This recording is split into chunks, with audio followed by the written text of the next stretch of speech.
여러분, 살다 보면 이런 사람 주변에 꼭 한 명씩 있지 않으세요?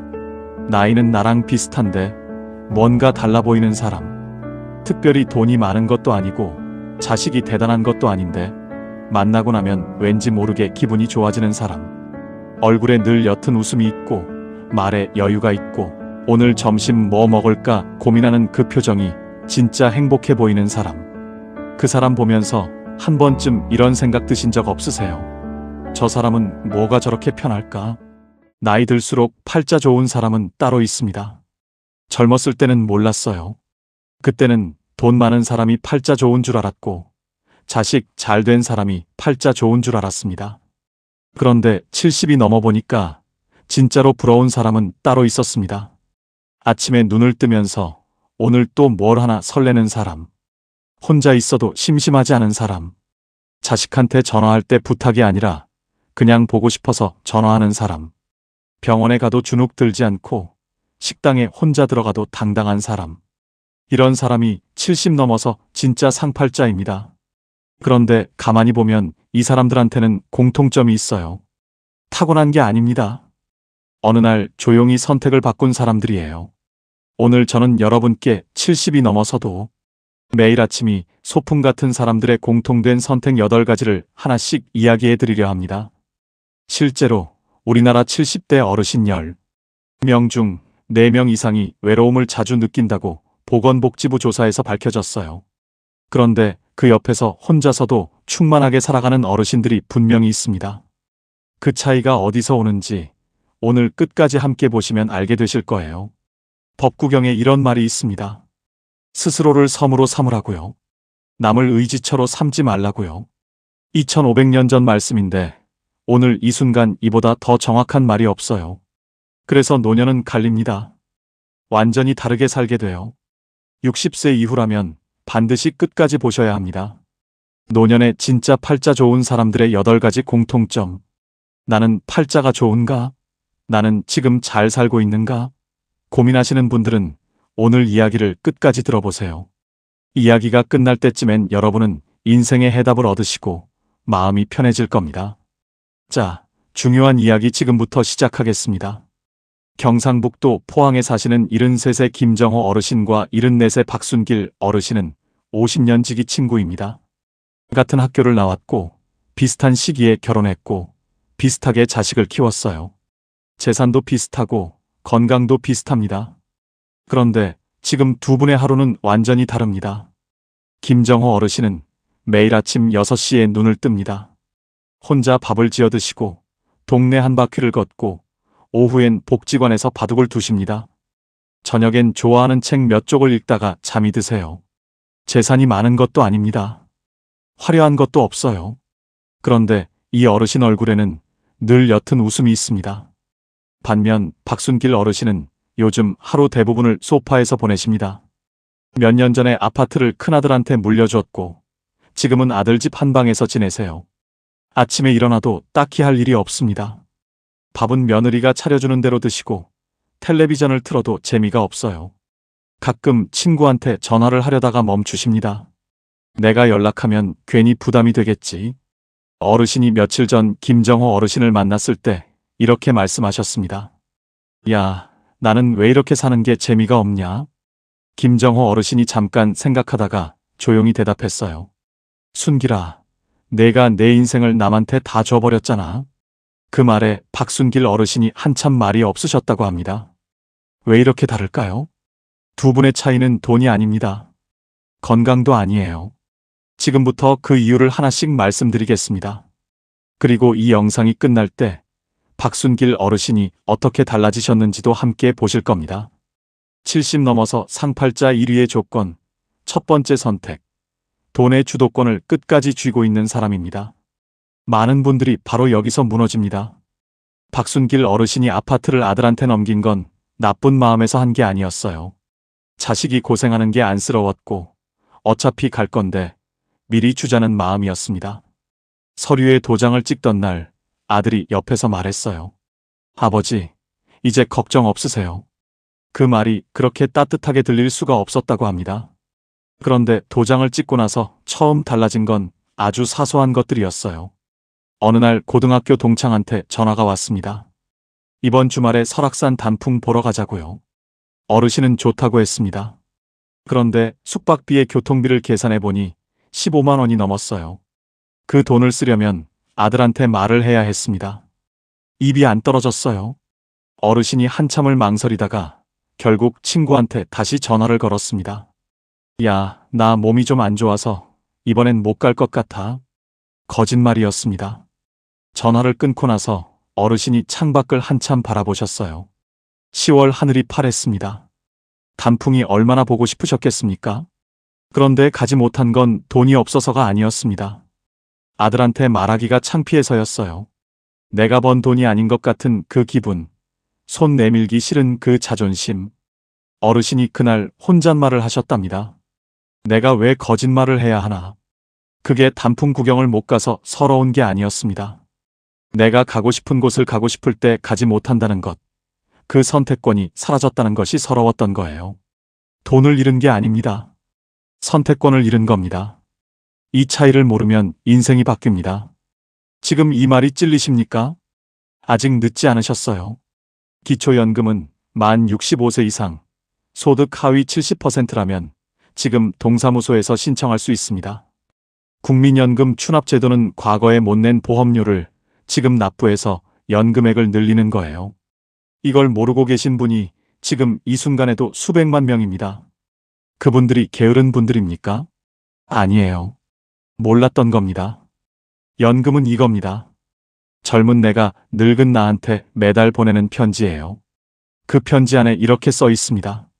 수고했어. 이제 쉬어도 돼. 여기 생활비. 과거의 내가 미래의 나한테 보내는 선물이에요. 그 선물을 아직 준비 못하신 분, 지금 당장 국민연금공단에 전화 한 통 하십시오. 본인 몫의 돈은 마지막까지 본인 손에 쥐고 계십시오. 그게 자식 앞에서도 당당하고 세상 앞에서도 흔들리지 않는 힘입니다. 박순길 어르신은 그날 이후 처음으로 국민연금공단 전화번호를 검색하셨습니다. 아주 작은 시작이었어요. 두 번째 선택, 사람을 정리할 줄 아는 사람입니다. 충청북도 청주에 사시는 75세 홍순희 어르신은 젊은 시절부터 동네에서 인심 좋기로 소문난 분이셨어요. 누가 부르면 제일 먼저 달려가고 모임이라면 빠지는 법이 없었습니다. 그런데 70이 넘어가면서 이상한 일이 생겼어요. 친구를 만나고 오면 오히려 더 피곤한 겁니다. 어떤 친구는 만날 때마다 자식 자랑만 늘어놓아요. 우리 아들이 이번에 부장 됐어. 며느리가 얼마나 살뜰한지. 그 이야기를 들으면서 어르신은 웃고 있지만 속으로는 괜히 자기 자식 생각이 납니다. 우리 아들은 명절에도 얼굴 보기 힘든데. 그 비교가 집에 돌아오는 버스 안에서 슬픔이 되는 거예요. 또 어떤 친구는 만날 때마다 세상 불평만 합니다. 정치가 어떻고 며느리가 어떻고 허리가 어떻고. 한 시간을 듣고 나면 내 허리도 덩달아 아픈 것 같아요. 지금 딱 한 명 떠오르셨죠? 결정적인 날이 있었습니다. 어느 가을날 그 불평 친구와 점심을 먹고 전철을 탔어요. 자리에 앉자마자 눈이 감기는 겁니다. 밥도 먹었는데 왜 이렇게 기운이 없지? 몸이 피곤한 게 아니었어요. 2시간 동안 친구 이야기를 들어주느라 마음이 탈진해버린 거였습니다. 그때 어르신이 조용히 생각하셨어요. 나 얼마나 남았다고. 이 귀한 시간을 이렇게 써도 되나?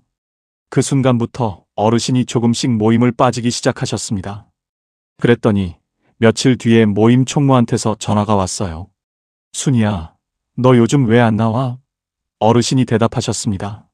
나 요즘 바빠. 전화를 끊고 나서 어르신이 혼잣말을 하셨어요. 내가 뭐가 바쁘다고. 그리고 픽 웃으셨습니다. 그 웃음이 오랜만에 속이 시원한 웃음이었어요. 관계를 정리하지 못하는 분들이 종종 이런 말씀을 하십니다. 인연을 어떻게 끊어요? 그런데 정리는 끊는 게 아닙니다. 냉장고 생각해 보세요. 유통기한 지난 음식 억지로 드시겠습니까? 그걸 먹으면 내 몸이 탈납니다. 관계도 똑같아요. 만나고 나서 탈이 나는 사람, 억지로 유지하면 내 마음이 탈납니다. 싸울 필요 없어요. 연락을 조금 줄이면 됩니다. 모임을 한번 빠지면 돼요. 지금 홍순희 어르신은 편한 친구 두세 명과만 만납니다. 그 친구들을 만나고 돌아오는 길이 어떤지 아십니까? 발걸음이 가벼워요. 만나고 나서 기분이 좋아지는 사람, 그 사람한테 더 많은 시간을 쓰십시오. 그게 나를 사랑하는 일입니다. 세 번째 선택, 걷는 힘을 끝까지 지키는 사람입니다. 지금 이걸 놓치면 늦습니다. 강원도 강릉에 사시는 82의 윤말순 어르신은 무릎이 좋지 않아 지팡이를 짚으셔야 걸을 수 있어요. 그래도 매일 아침 6시에 일어나서 동네 한 바퀴를 걷습니다. 아주 천천히요. 하루는 시장에서 돌아오다가 언덕길에서 숨이 차서 잠깐 돌 위에 앉으셨어요.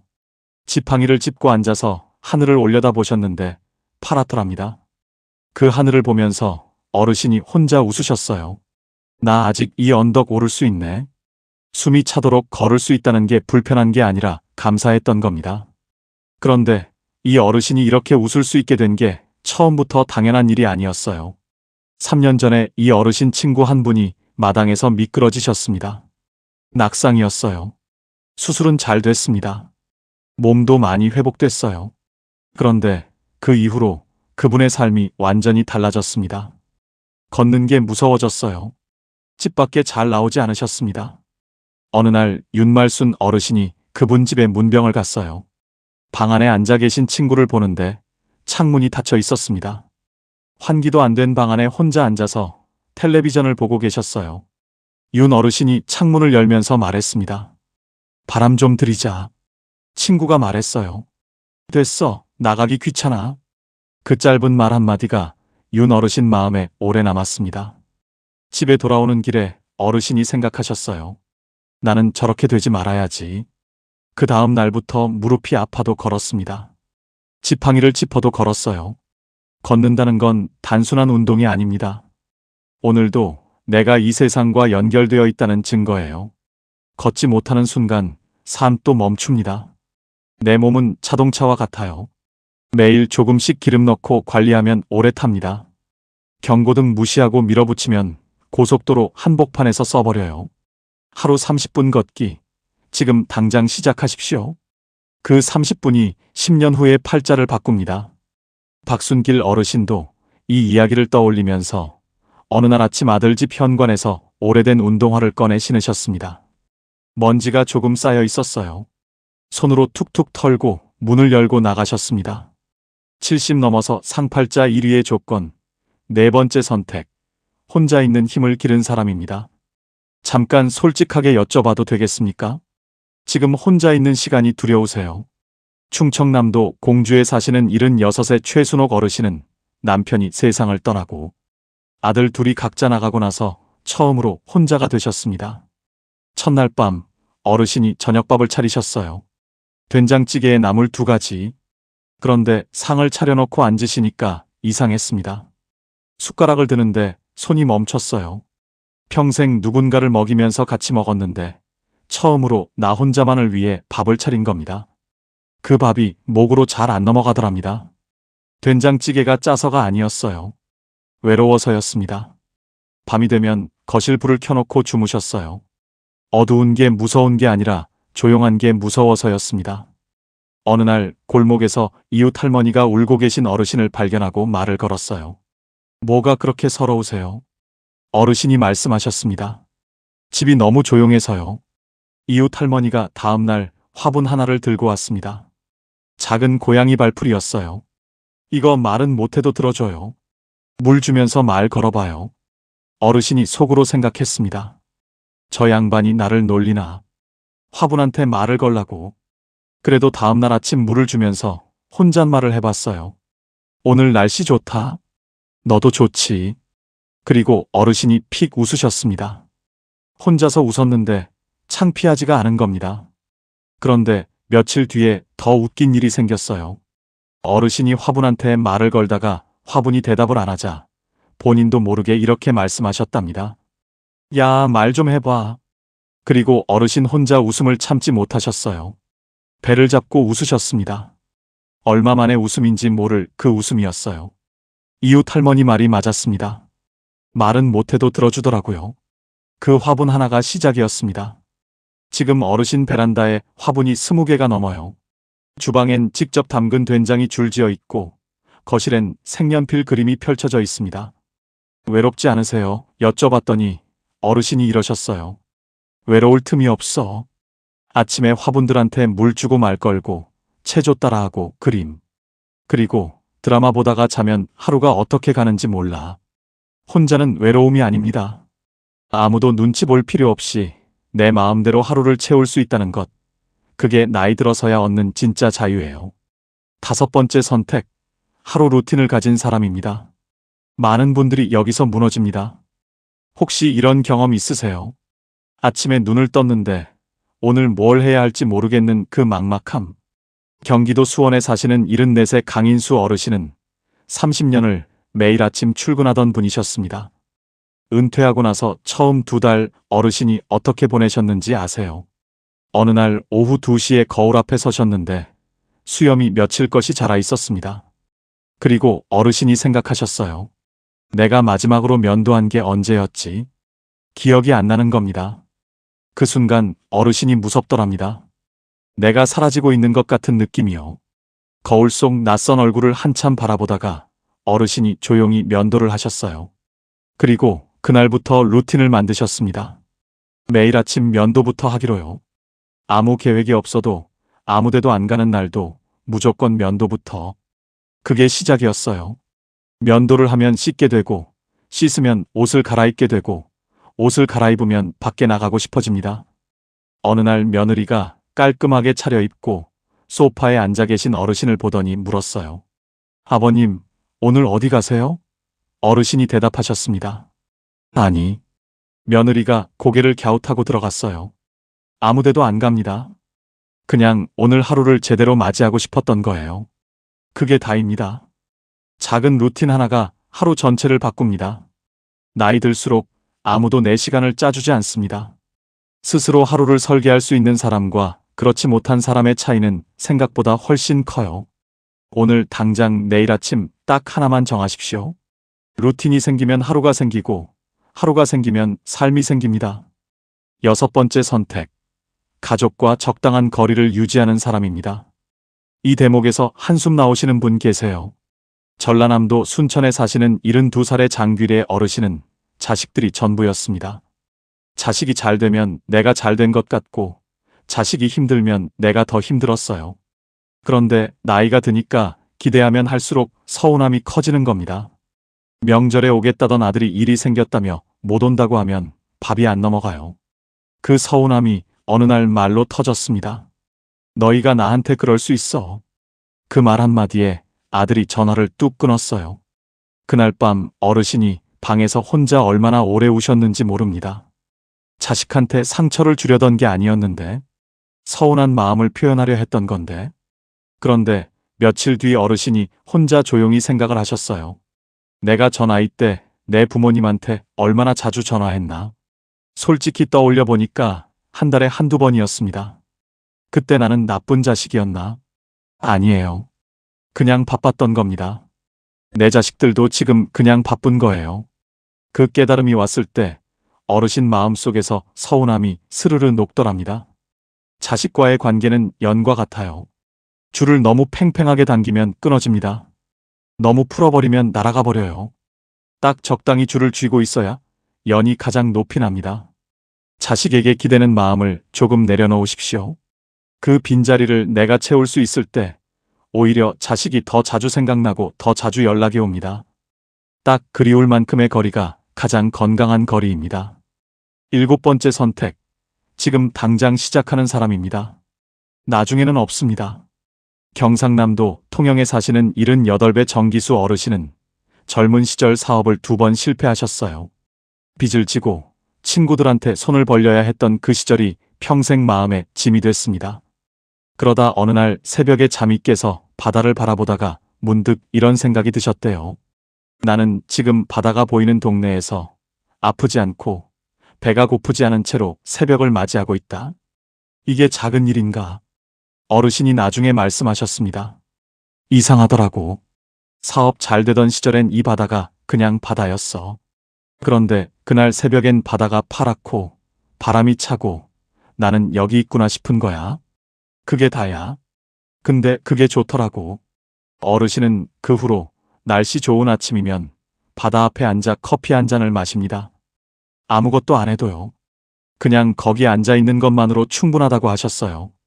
행복을 찾는 건 숨바꼭질과 같습니다. 술래가 온 동네를 뛰어다니는데 그 친구가 바로 자기 집 뒤에 숨어 있었던 거예요. 우리가 그렇게 오래 찾아다닌 행복이 오늘 아침 밥상 위에, 창밖 나무 위에, 지금 이 따뜻한 방 안에 이미 있었습니다. 다산 정약용 선생은 말씀하셨습니다. 평범한 하루가 쌓여 비범한 인생이 된다고요. 지금 시작하십시오. 박순길 어르신도 어느 날 아침 커피 한 잔을 들고 처음으로 베란다에 나가 앉으셨습니다. 아무 생각 없이 하늘을 한번 올려다보셨어요. 파랗더랍니다. 70 넘어서 상팔자 1위의 조건, 8번째 선택입니다. 오늘 이야기 중에서 가장 중요한 이야기예요. 이 대목에서 많은 분들이 눈물을 흘리십니다. 죽음을 준비한 사람입니다. 경상북도 안동에 사시는 78배 이말순 어르신 이야기를 들어주십시오. 어르신은 평생 무뚝뚝한 분이셨습니다. 자식들한테 사랑한다는 말, 고맙다는 말, 단 한 번도 하신 적이 없으셨어요. 그게 어르신 세대의 방식이었습니다. 말하지 않아도 알겠지. 내가 이렇게 살아온 게 다 너희를 위해서인데. 그런데 70 중반을 넘어서면서 어르신한테 이상한 마음이 들기 시작했어요. 내가 갑자기 쓰러지면 어떡하지? 내가 미처 못한 말들이 있는데. 어느 날 밤 잠이 안 와서 어르신이 일어나 부엌에 앉으셨습니다. 그러다 서랍에서 편지지를 꺼내셨어요. 맏아들한테 편지를 쓰기 시작하셨습니다. 처음엔 잘 써지지 않았어요. 무슨 말을 어떻게 써야 할지 몰랐습니다. 한참을 멍하니 편지지를 바라보다가 그냥 생각나는 대로 쓰기 시작하셨어요. 내가 태어나던 날 이야기를 쓰셨습니다.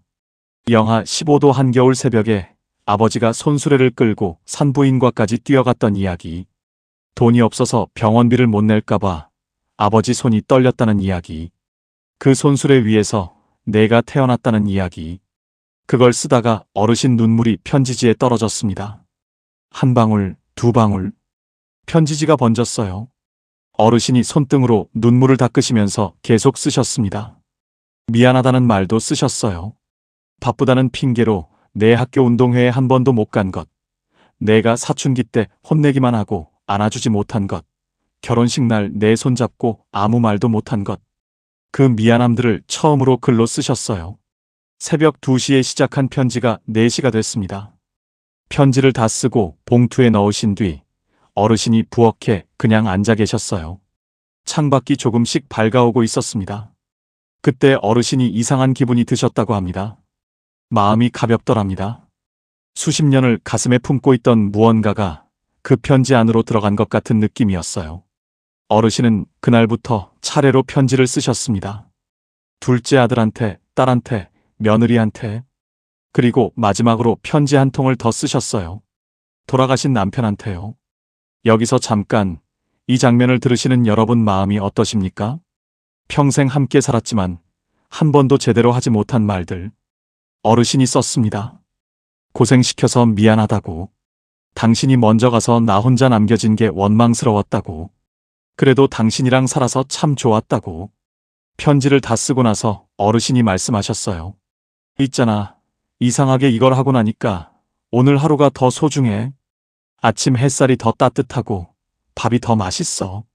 죽음을 생각하면 삶이 흐릿해지는 게 아닙니다. 오히려 삶이 더 선명해져요. 두려워서 외면하면 오늘이 불안합니다. 준비하면 오늘이 선물이 돼요.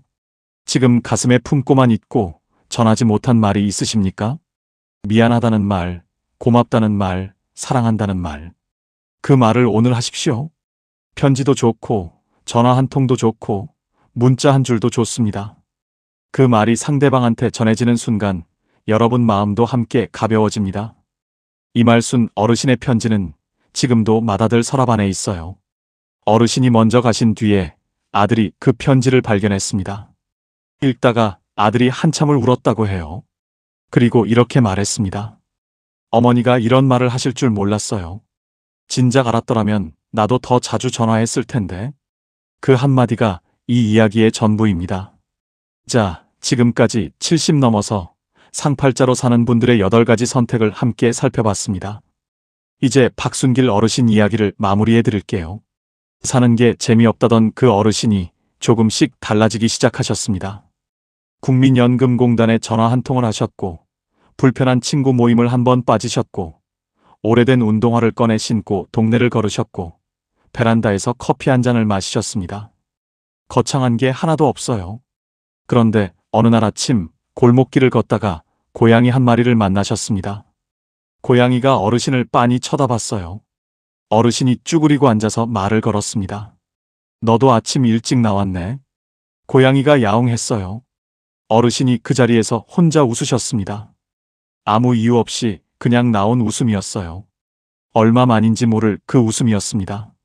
그날 저녁 김정호 어르신한테 전화를 하셨어요. 야, 나 오늘 고양이한테 말 걸었어. 김정호 어르신이 웃으면서 말했습니다. 거봐, 사는 게 별게 아니잖아. 70 넘어서 편하게 사는 사람은 특별한 사람이 아닙니다. 버릴 건 버리고 지킬 건 지킨 사람이에요. 첫째, 돈의 주도권을 끝까지 쥔 사람. 둘째, 사람을 정리할 줄 아는 사람. 셋째, 걷는 힘을 지킨 사람. 넷째, 혼자 있는 힘을 기른 사람. 다섯째, 하루 루틴을 가진 사람. 여섯째, 가족과 적당한 거리를 유지한 사람. 일곱째, 지금 당장 시작한 사람. 여덟째, 죽음을 준비한 사람. 이 8가지 중에서 지금 여러분은 몇 개를 가지고 계세요? 가장 바꾸고 싶은 것은 무엇인가요?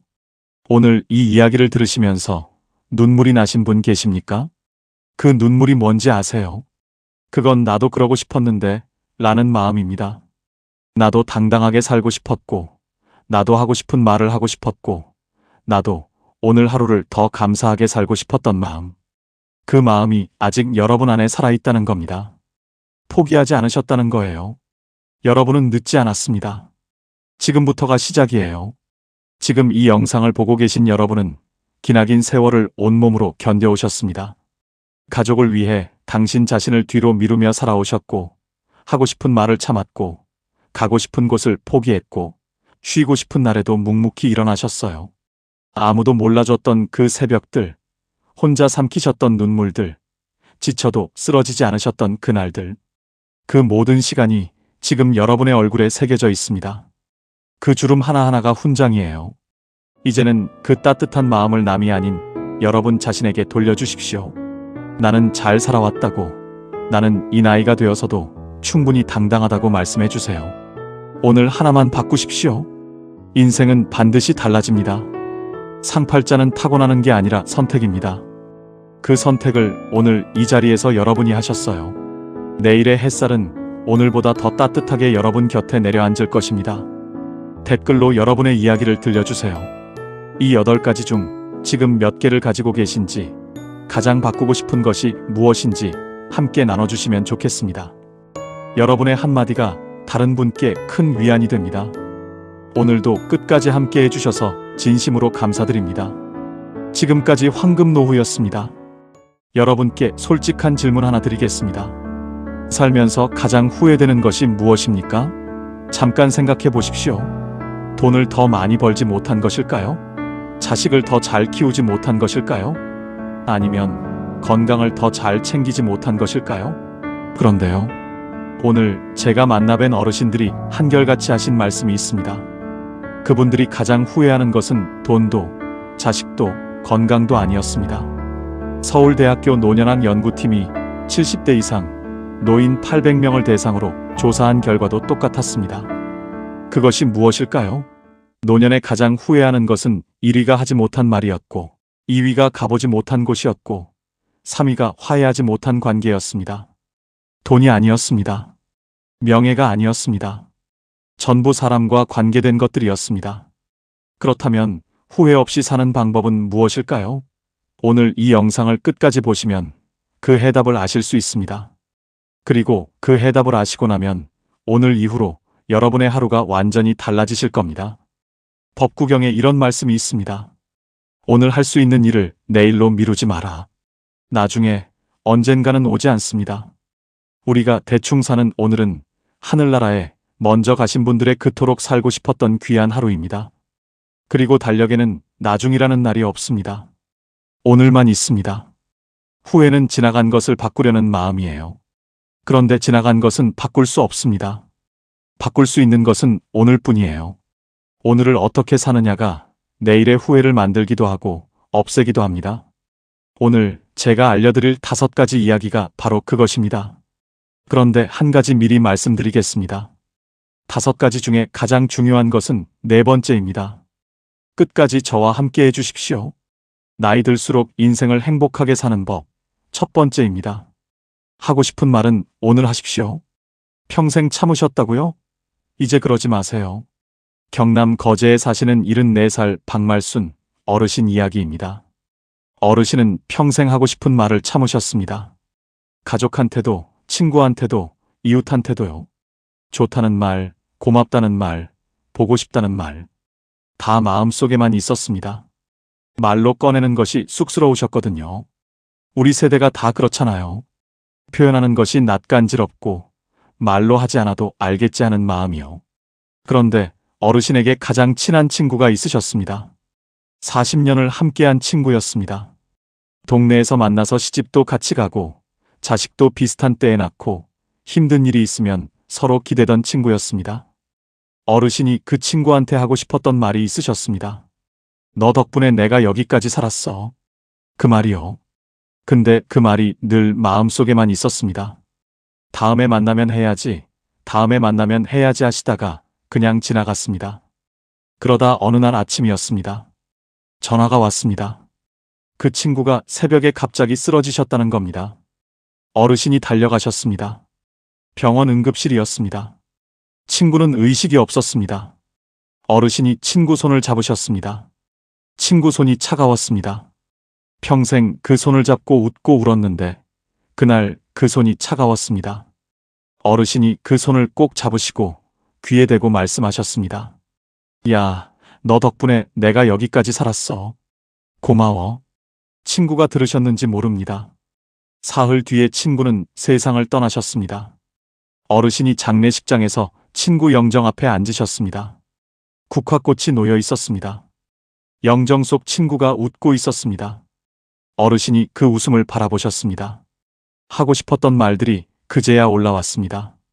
웃겼던 기억들, 같이 울었던 날들, 고마웠던 순간들. 40년이 한꺼번에 올라왔습니다. 근데 이제 들을 사람이 없었습니다.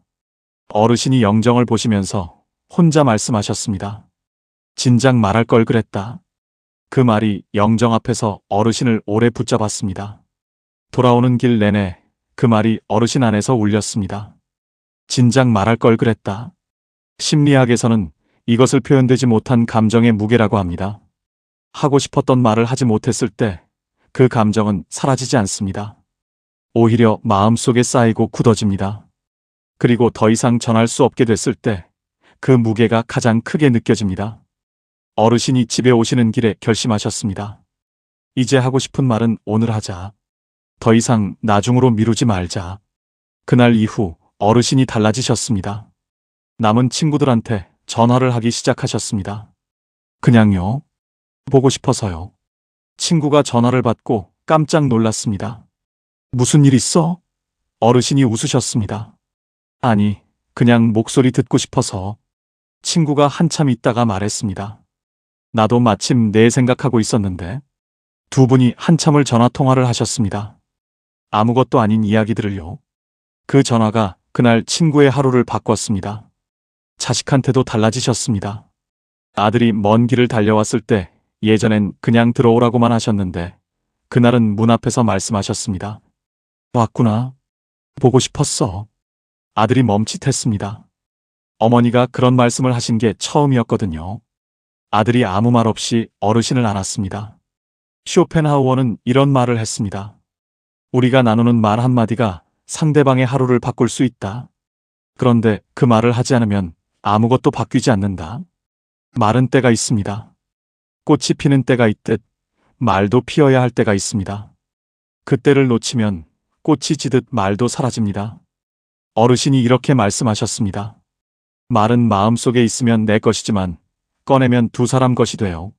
나눠야 2배가 돼요. 친구한테 못한 말이 평생 후회로 남았어요. 이제는 하고 싶은 말은 오늘 해요. 여러분께 여쭤보고 싶습니다. 지금 이 순간 하고 싶은 말이 있으신 분이 계십니까? 그 말을 오늘 하십시오. 내일로 미루지 마십시오. 그렇다면 2번째는 무엇일까요? 혹시 가보고 싶으셨던 곳이 있으십니까? 아직 나중으로 미루고 계신 곳이요. 나이 들수록 행복하게 사는 법 2번째입니다. 가보고 싶은 곳은 지금 가십시오. 충북 충주에 사시는 77살 김옥순 어르신 이야기입니다. 어르신에게는 꼭 가보고 싶은 곳이 있으셨습니다. 경주였습니다. 어릴 때 교과서에서 불국사 사진을 보고 언젠가는 꼭 가봐야지 했습니다. 결혼하고 나서도 그 마음이 있었습니다. 남편이랑 같이 가야지. 근데 자식들이 어리고 살림이 빠듯하고 몸이 좀 나아지면 하다가 세월이 흘렀습니다. 자식들이 다 크고 나서는 이번엔 남편이 편찮으셨습니다. 남편 몸이 좀 나아지면 가야지. 그러다 남편이 먼저 가셨습니다. 어르신이 남편 떠나보내시고 한동안 멍하게 지내셨습니다. 어느 날 장롱을 정리하시다가 오래된 수첩을 꺼내셨습니다. 거기에 가보고 싶은 곳들이 적혀 있었습니다. 경주 불국사, 전주 한옥마을, 강릉바다. 어르신이 그 수첩을 보시다가 눈물이 나셨습니다. 남편이랑 같이 가려고 적어놨던 것들이었거든요. 이제 혼자 가야 하는데 혼자 가는 게 무슨 의미가 있나 싶으셨습니다. 그냥 수첩을 덮으셨습니다. 그러다 딸이 놀러 왔습니다. 어르신이 그 수첩 이야기를 하셨더니 딸이 말했습니다. 엄마, 혼자 가면 어때요? 어르신이 말씀하셨습니다. 혼자 가는 게 무슨 재미야? 딸이 말했습니다. 가는 게 재미있는 거잖아요. 함께 가는 사람이 없으면 아버지 생각하면서 가면 되잖아요. 어르신이 그 말이 마음에 걸리셨습니다. 며칠을 생각하셨습니다. 그러다 어느 날 아침에 버스표를 예매하셨습니다. 경주 가는 버스요. 혼자요. 버스를 타시는데 손이 좀 떨리셨다고 합니다. 이 나이에 혼자 여행을 가다니 싶으셨습니다. 그래도 가셨습니다. 불국사 입구에 내리셨습니다. 돌계단을 올라가셨습니다. 천천히요. 다리가 좀 아프셨지만 올라가셨습니다. 그리고 불국사 앞에 서셨습니다. 어르신이 그 자리에서 한참 서 계셨습니다. 교과서에서 보던 그 건물이 눈앞에 있었습니다. 생각보다 컸습니다. 생각보다 아름다웠습니다. 어르신 눈에 눈물이 고였습니다. 남편 생각이 나셨습니다. 여보, 나왔어요. 당신과 같이 오려고 했는데 내가 혼자 왔어요. 혼자여도 용기 내서 당신이 옆에 있다 생각하고 왔어요. 어르신이 한참을 그 자리에 서 계셨습니다. 순간 남편이 그리워 뺨위로 흐르는 눈물을 주체할 수 없었습니다. 한평생 살아왔던 순간순간이 영화 필름처럼 스쳐 지나갔습니다. 그러다 살짝 미소 지으셨습니다. 왔구나. 드디어 왔구나. 그 한마디가 평생의 나중을 끝냈습니다. 어르신이 그날 불국사 경내를 천천히 걸으셨습니다. 아무도 기다리는 사람이 없었습니다. 빨리 가야 할 이유가 없었습니다. 돌 하나하나를 보시면서 걸으셨습니다. 처마 끝을 보시면서 걸으셨습니다. 그날 어르신이 사진을 찍으셨습니다. 혼자서요. 셀카를요.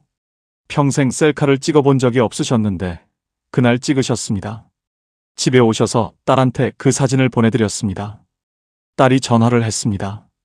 엄마 표정 좀 봐요. 너무 좋아 보여요. 어르신이 그 말을 들으시고 생각하셨습니다. 그렇구나. 나 좋아 보이는구나. 심리학자들은 이것을 이렇게 설명합니다.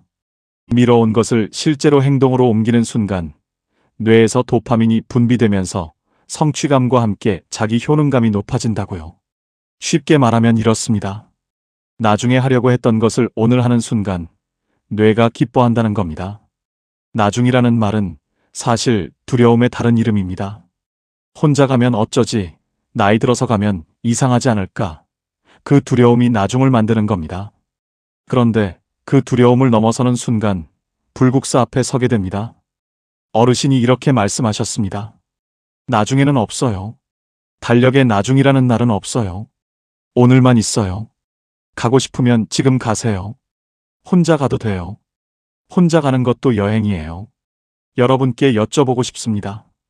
지금 이 순간 가보고 싶은 곳이 있으십니까? 그곳에 언제 가실 겁니까? 나중으로 미루고 계신 것은 아닙니까? 지금 가십시오. 세 번째로 넘어가겠습니다. 혹시 지금 마음속에 오래된 갈등이 있으십니까? 화해하지 못한 관계가 있으십니까? 나이 들수록 행복해지는 법 세 번째입니다. 용서는 상대방이 아니라 나를 위한 것입니다. 전남 광양에 사시는 76살 최수님 어르신 이야기입니다. 어르신에게는 오래된 가족 갈등이 있으셨습니다. 남매 간의 일이었습니다. 어릴 때부터 사이가 좋지 않으셨던 남매였는데 어른이 되고 나서 재산 문제로 크게 다퉜습니다. 그 뒤로 20년 동안 말을 안 하셨습니다. 명절에도 서로 시간을 달리해서 다녔습니다. 어르신은 그 동생을 생각하면 아직도 속이 끓으셨습니다. 억울하셨고 서운하셨고 분하셨습니다. 그 감정이 20년이 지났는데도 그대로였습니다. 어르신이 친구한테 그 이야기를 하면 친구가 말했습니다. 그냥 용서해. 나이 들어서까지 그러면 뭐가 좋아? 어르신이 말씀하셨습니다. 용서? 내가 왜 용서해? 내가 잘못한 게 없는데. 그 말이 맞았습니다. 어르신이 잘못한 것이 없었습니다. 그런데 그 억울함을 20년 동안 품고 사셨습니다. 그러다 어느 날 동생이 아팠다는 소식을 들으셨습니다. 위암이었습니다. 수술을 했다는 말을 들으셨습니다. 어르신이 그날 밤 잠을 못 주무셨습니다. 어릴 적 동생이 귀여웠는데 왜 동생하고 이렇게 되었을까? 동생은 미운 사람인데 왜 잠이 안 오지? 어르신이 새벽에 누워서 생각하셨습니다. 동생이 위독해져서 죽으면 어떡하지? 그 생각이 드는 순간 어르신이 스스로 놀라셨습니다. 동생이 그냥 미운 줄 알았는데.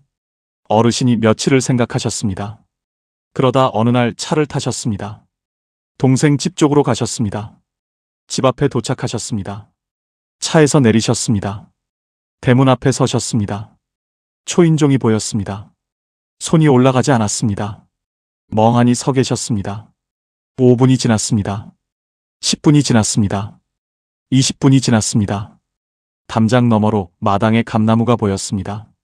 어릴 때 동생과 같이 그 감나무에서 감을 따던 기억이 올라왔습니다. 까르르 웃으며 재밌던 적도 있었어요. 마음이 착잡했습니다. 어르신이 결국 돌아서셨습니다.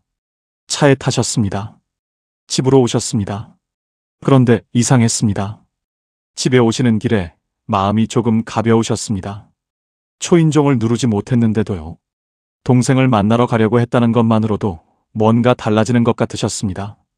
일주일이 지났습니다. 어르신이 다시 차를 타셨습니다. 동생 집 앞에 도착하셨습니다. 여전히 감이 주렁주렁 열려 있었어요. 이번엔 차에서 내리시자마자 걸어가셨습니다. 생각할 시간을 주지 않으셨습니다. 그리고 초인종을 누르셨어요. 딸깍. 잠시 후 문이 열렸습니다. 그 동생이 나왔습니다.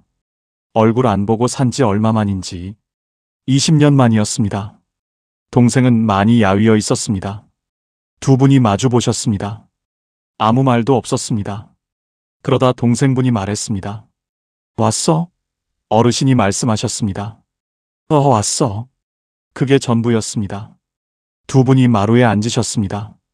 대추차를 한 잔씩 드셨습니다. 말이 없었습니다. 그냥 차를 드셨습니다. 그 침묵이 불편하지 않으셨습니다. 이상하게요. 20년의 침묵과는 다른 침묵이었습니다. 20년의 침묵은 차갑고 딱딱한 침묵이었는데 그날의 침묵은 따뜻하고 부드러운 침묵이었습니다. 차를 다 드시고 나서 어르신이 일어나셨습니다. 가야겠다고 하셨습니다. 동생이 문까지 따라 나왔습니다. 어르신이 돌아서서 걸어가시는데 동생분이 말했습니다. 다음에 또 와. 어르신은 뒤를 돌아보지 않고 손을 드셨습니다. 그리고 차에 타셨습니다. 쇼펜하우어는 이런 말을 했습니다. 다른 사람의 잘못에 분노하는 것은 남이 지른 불에 내가 타는 것과 같다. 불을 지른 것은 상대방인데 타는 것은 나입니다. 용서는 상대방에게 주는 선물이 아닙니다. 내가 나에게 주는 선물입니다. 오래된 원망을 붙들고 있는 것은 뜨거운 숯덩이를 손에 쥐고 상대방에게 던지려는 것과 같습니다. 가장 많이 되는 것은 내 손입니다. 어르신이 이렇게 말씀하셨습니다. 용서한 게 아니에요. 그냥 동생 얼굴만 한번 보려고 갔어요. 근데 갔더니 내 마음이 달라지더라고요. 용서는 상대방을 위한 게 아니에요. 나를 위한 거예요. 20년 동안 내가 나를 가뒀던 거예요. 이제 그 감옥 속에서 나온 것 같아요. 여러분께 여쭤보고 싶습니다. 지금 이 순간 화해하지 못한 관계가 있으십니까? 그 관계 때문에 밤에 잠이 안 오신 적이 있으십니까? 용서는 상대방을 위한 것이 아니라 나를 위한 것입니다. 나이 들수록 행복해지는 법, 네 번째입니다. 오늘 이 영상에서 제가 가장 드리고 싶은 이야기입니다. 내가 나를 가장 먼저 안아줘야 합니다. 잠깐 멈추겠습니다. 지금부터 드릴 이야기가 오늘 이 영상에서 가장 깊은 이야기입니다. 여러분께 먼저 한 가지 여쭤보겠습니다. 여러분은 지금 여러분 자신이 좋으십니까? 나 자신이 좋다. 나는 잘 살아왔다. 그런 생각이 드십니까? 망설여지신다고요? 선뜻 그렇다고 하시기 어려우신 분이 계시죠? 그렇다면 이 이야기는 여러분을 위한 것입니다. 끝까지 들어보세요. 경북 영천에 사시는 79살 이말래 어르신 이야기입니다. 어르신은 평생 스스로에게 가혹하셨습니다. 더 잘해야 했는데, 더 참아야 했는데, 더 잘 키워야 했는데, 자식이 힘들면 내 탓, 남편이 힘들면 내 탓, 집안이 어려우면 내 탓. 그 자책이 평생 어르신을 따라다녔습니다. 어르신이 잘한 것들도 많으셨습니다. 가난한 살림에 자식 셋을 다 가르치셨고, 시부모를 10년 넘게 모시셨고, 남편 병치레를 혼자 감당하셨습니다. 대단한 일들이었습니다. 그런데 어르신은 그것들을 잘한 것이라고 생각하지 않으셨습니다. 당연히 해야 하는 것을 한 것뿐이라고 생각하셨습니다. 칭찬받을 일이 아니라고요. 그러면서 잘못한 것들은 아주 크게 보셨습니다. 자식한테 한번 크게 화를 냈던 것, 시어머니한테 퉁명스럽게 대했던 것, 남편한테 서운한 말을 했던 것, 그것들이 수십 년이 지나도 마음속에 남아 있으셨습니다. 어르신이 혼자 계실 때면 그 기억들이 올라왔습니다. 그때 내가 왜 그랬을까? 그때 좀 더 잘해줬어야 하는데.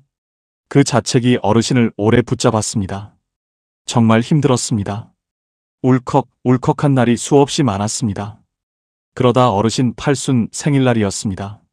자식들이 다 모였습니다. 손주들도 왔어요. 케이크에 불을 켰습니다. 다들 박수를 치셨습니다. 어르신이 소원을 비시고 불을 끄셨습니다. 케이크를 자르는데 중학교 다니는 손녀가 어르신 옆으로 왔습니다. 그리고 말했습니다. 할머니는 할머니 자신이 좋아요? 어르신이 그 질문을 들으시고 웃으시려다가 멈추셨습니다. 좋아요? 할머니 자신이요? 그 질문이 어르신한테 처음으로 오는 질문이었습니다. 평생 누구도 그런 걸 물어본 적이 없었습니다. 어르신 스스로도 그런 걸 생각해 본 적이 없었습니다. 어르신이 난처한 표정을 지으면서 대답을 못 하셨습니다. 손녀가 초롱초롱한 눈으로 할머니의 대답을 기다렸어요. 어르신이 한참을 있다가 눈물을 흘리셨습니다. 소리 없이요. 케이크 앞에서 가만히 할머니의 뺨위로 눈물이 흘렀습니다. 손녀가 놀라서 할머니 왜 울어요? 하고 물었습니다. 어르신이 눈물을 닦으시면서 말씀하셨습니다.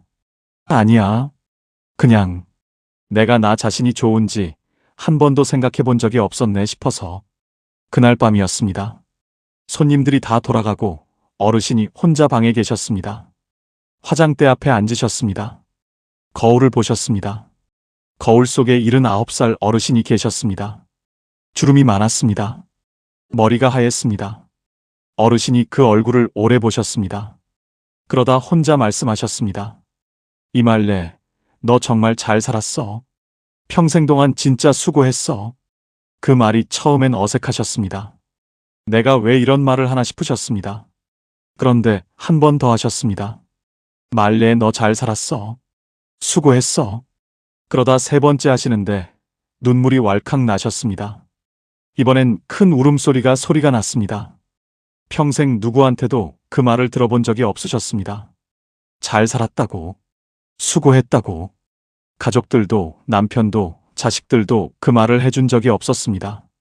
그리고 어르신 스스로도 한 번도 그 말을 자신에게 한 적이 없었습니다. 어르신이 거울 속 자신을 보시면서 한참을 우셨습니다. 그러다 이렇게 말씀하셨습니다. 나 참 열심히 살았네. 잘했어. 어르신은 그날 그 어느 때보다 편안하고 깊은 잠자리에 드셨습니다. 창밖으로 둥근 달이 밝게 비쳤습니다. 보건복지부 노인 정신건강실태조사에 따르면 자기 자신에 대한 긍정적 평가가 낮은 노인일수록 우울감과 고독감이 높고, 반대로 자기 수용도가 높은 노인일수록 삶의 만족도가 3배 이상 높은 것으로 나타났습니다. 나를 사랑하는 것이 이기적인 것이 아닙니다. 내가 먼저 나를 안아줘야 남도 안아줄 수 있습니다. 자책은 내가 나를 때리는 것과 같습니다. 남이 나를 때리면 피하면 됩니다. 그런데 내가 나를 때리면 피할 곳이 없습니다. 가장 잔인한 폭력은 자기 자신에게 하는 폭력입니다. 어르신이 이렇게 말씀하셨습니다. 팔순이 돼서야 거울 보면서 잘 살았다고 했어요.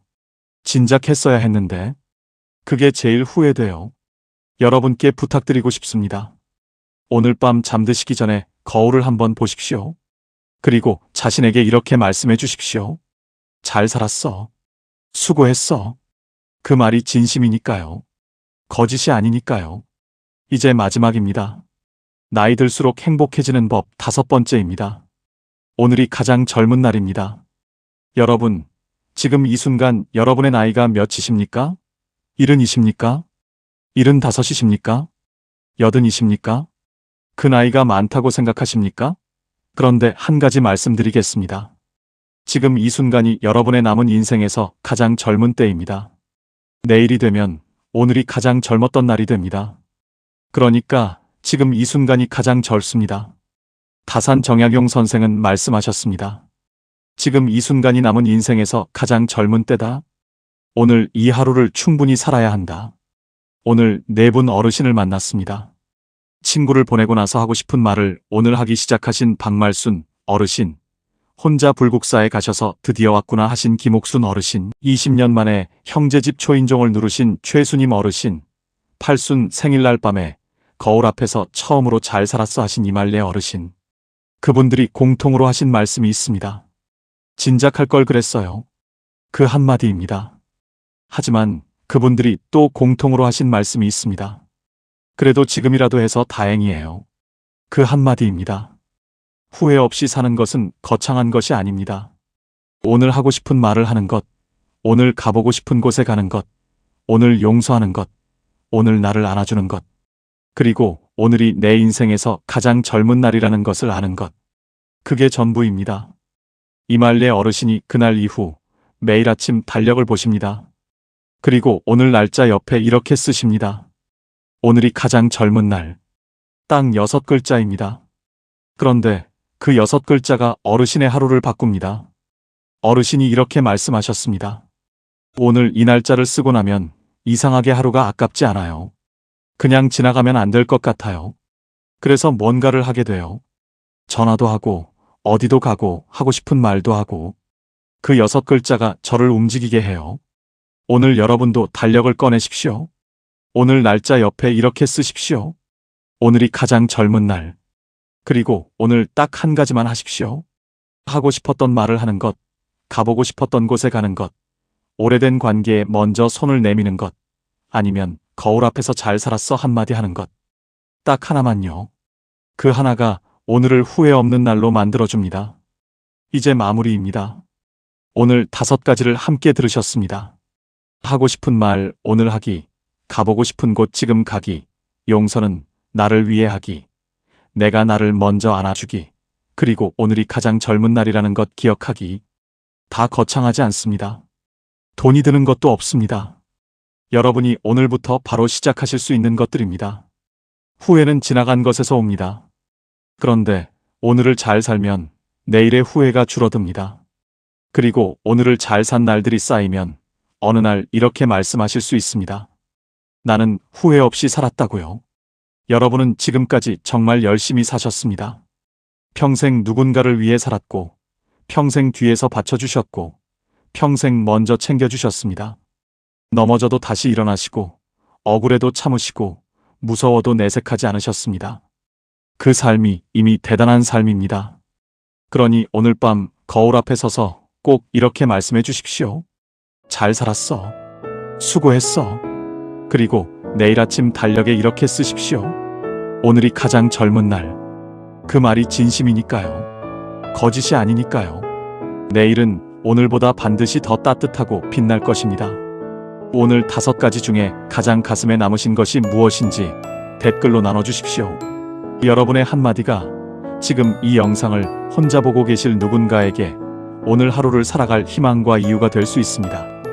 오늘도 끝까지 함께 해주셔서 진심으로 감사드립니다. 황금노후는 여러분의 행복을 위해 평생 응원하겠습니다. 지금까지 황금노후였습니다. 노후에 얼마가 있어야 충분할까요? 이 질문을 한 번이라도 해보신 분들, 아마 이 영상을 보고 계신 분들 대부분이실 겁니다. 노후 자금 얼마가 필요하다는 기사를 읽으면 가슴이 철렁하고 친구 모임에서 누가 부동산 이야기라도 꺼내면 왠지 모르게 불편해집니다. 새벽에 잠이 깨면 머릿속에서 자꾸 숫자 계산이 시작됩니다. 통장에 얼마가 남았고 한 달에 얼마가 나가고 이 돈이 몇 년을 버텨줄까? 그 계산이 끝나지 않은 채 날이 밝습니다. 아침을 먹으면서도 산책을 하면서도 텔레비전을 보면서도 그 불안은 배경처럼 깔려 있습니다. 조금만 더 있으면 괜찮을 텐데, 조금만 더 있으면 마음이 편할 텐데. 그런데 이상하게도 그 조금이 채워져도 마음은 쉽게 편해지지 않습니다. 왜일까요? 노후 자금 10억이 있어도 불안한 사람이 있고 월 100만 원으로 평온하게 사는 사람이 있습니다. 그 차이는 돈이 아닙니다. 오늘 이 이야기는 돈을 더 모으는 법이 아닙니다. 지금 가진 돈으로 더 잘 사는 법입니다. 그리고 더 나아가 돈이 결코 만들어줄 수 없는 것들이 70 이후의 삶에서 얼마나 중요한지에 대한 이야기입니다. 끝까지 들으시면 새벽에 눈이 떠졌을 때 숫자, 계산 대신 다른 생각을 하게 되실 겁니다. 자, 시작하겠습니다. 함께 천천히 들어가 보겠습니다. 경상남도 진주에 사는 71세 김복순 씨는 새벽마다 스마트폰을 봅니다. 잠이 깨면 제일 먼저 하는 일이 은행 앱을 열어서 잔고를 확인하는 것입니다. 남편이 돌아가신 지 5년이 됐고 딸 하나는 서울에, 아들 하나는 부산에 살고 있습니다. 두 자녀가 매달 조금씩 용돈을 보내주고 남편이 남긴 작은 금액의 연금이 나옵니다. 먹고 사는데 지장은 없습니다. 그런데 새벽마다 잔고를 확인하는 습관은 멈추지 않습니다. 김복순 씨는 이렇게 말했습니다. 돈이 없어서 불안한 게 아닌 것 같아요. 그냥 불안한 거예요. 근데 그 불안이 돈 걱정처럼 느껴지는 거예요. 이 말 속에 오늘 이야기의 핵심이 들어 있습니다. 돈 걱정이 커지는 진짜 이유. 첫 번째는 돈을 안전의 상징으로 여기는 습관입니다. 우리 세대는 가난을 경험한 세대입니다. 어릴 때 먹을 것이 없었던 기억, 돈이 없어서 아픈 가족을 제때 병원에 못 데려간 기억, 돈 때문에 하고 싶은 것을 포기해야 했던 기억. 그 기억들이 우리 안에 아주 깊이 새겨져 있습니다. 그래서 돈은 단순한 숫자가 아닙니다. 돈은 생존의 상징이고, 안전의 상징이고, 두려움으로부터 나를 지켜주는 방패입니다.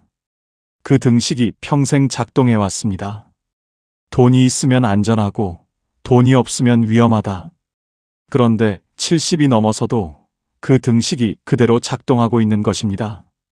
실제로 지금 당장 굶을 처지가 아닌데도 몸속 어딘가에 새겨진 그 오래된 두려움이 새벽마다 통장 잔고를 확인하게 만드는 것입니다. 이것은 의지의 문제가 아닙니다. 평생 살아온 방식의 문제입니다. 그러나 이제는 그 등식을 조금 느슨하게 풀어볼 때가 됐습니다. 두 번째 이유는 비교에서 오는 상대적 빈곤감입니다. 절대적으로 부족한 것이 아닌데도 부족하게 느껴지는 것. 그것이 상대적 빈곤감입니다. 모임에 나가면 누군가는 해외여행 이야기를 하고 누군가는 자녀가 집을 사줬다는 이야기를 합니다. 뉴스에서는 노후 자금으로 몇 억이 필요하다는 이야기가 나옵니다. 그 숫자들과 나의 현실을 비교하는 순간 충분했던 것이 갑자기 부족해 보입니다. 오늘 아침 따뜻하게 밥을 먹었고, 몸에 큰 이상이 없고, 지낼 집이 있는데도 비교는 언제나 우리를 가난하게 만듭니다. 내가 가진 것을 보는 것이 아니라 내가 갖지 못한 것을 보게 만들기 때문입니다. 그리고 그 비교는 70이 넘어서도 멈추지 않습니다. 오히려 더 예민해지기도 합니다. 세 번째 이유는 미래에 대한 통제 욕구입니다. 앞으로 얼마나 더 살지 모르니까라는 말. 이 말 속에는 불확실성에 대한 두려움이 담겨 있습니다. 인간은 원래 통제할 수 없는 것을 두려워합니다. 언제 아플지, 얼마나 더 살지, 어떤 일이 생길지, 이 모든 것이 불확실합니다. 그래서 그나마 숫자로 확인할 수 있는 통장 잔고에 집착하게 됩니다. 돈이 많으면 그 불확실성을 조금이라도 통제할 수 있을 것 같은 느낌이 들기 때문입니다. 하지만 돈은 미래를 통제해주지 않습니다. 돈은 선택지를 늘려줄 뿐입니다. 그리고 진짜 불안, 즉 언젠가는 죽는다는 사실, 언제 아플지 모른다는 사실은 아무리 많은 돈이 있어도 사라지지 않습니다. 그 진실을 받아들이는 것이 돈 걱정으로부터 자유로워지는 첫걸음입니다. 네 번째 이유는 돈이 없으면 사랑받지 못할 것 같다는 두려움입니다. 이것은 많은 분들이 의식하지 못하는 감정입니다. 하지만 자식에게 짐이 될까봐 걱정하는 마음, 용돈을 받을 때 자존심이 상하는 느낌, 손자에게 용돈을 못 줄 때 느끼는 미안함. 이 모든 감정의 뿌리에는 돈 없는 나는 사랑받을 자격이 없는 것 아닐까라는 두려움이 있습니다.